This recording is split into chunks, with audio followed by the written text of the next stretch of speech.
いつもご視聴いただき誠にありがとうございます。釣りって学べるです。今回はあらゆるノットの中で最も基本的で様々な結びへの応用が効き、誰でもまずはマスターしておきたい最重要ノット、ユニノットの結び方を解説いたします。概要、解説あり、解説なしの3つのバージョンでお届けいたします。動画にチャプターをつけておりますので、その時のご活用シーンに合わせてご利用ください。ユニノットの結論です。結び方はとても簡単。安定した結節強度。構造がシンプル。ユニノットの概要です。ユニノットはサルカンやルアーのラインアイといった金属管にラインを結ぶときに使うノットとして一番ベーシックなものになります。結び方はとても簡単で覚えやすく、結ぶ時間もかかりません。誰が結んでも比較的安定した結節強度が得られることも大きな魅力です。ラインを巻きつける回数は5回から6回がベストです。それ以上回数を増やしたからといって強度が上がるわけではありません。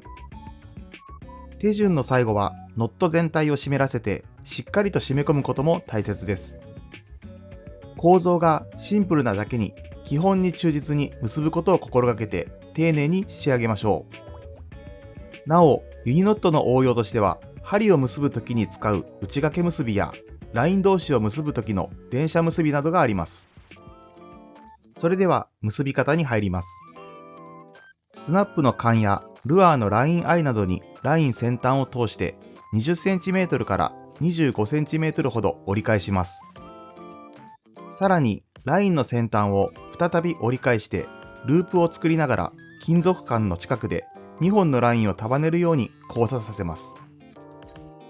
今作った2本のラインを束ねながらラインの先端をループにくぐらせていきます。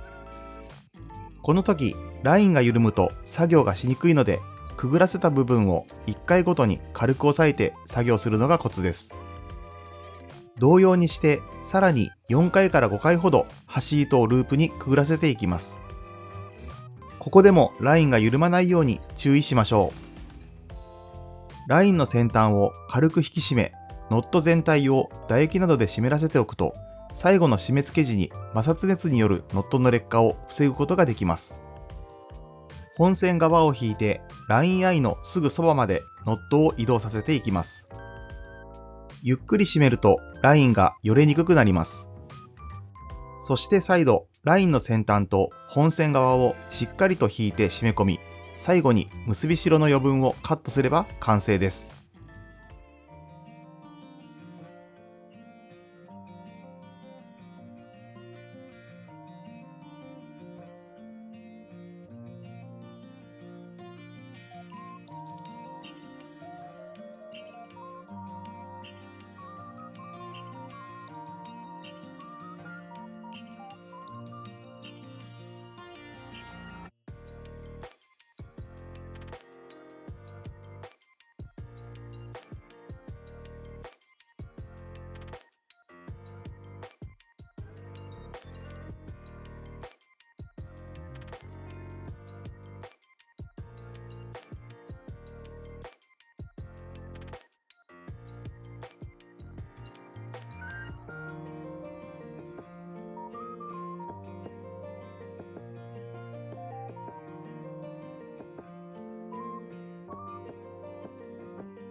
今回の授業は以上となります。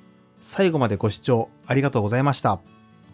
高評価やチャンネル登録をしていただけるととても嬉しいです。また次回の動画でお会いしましょう。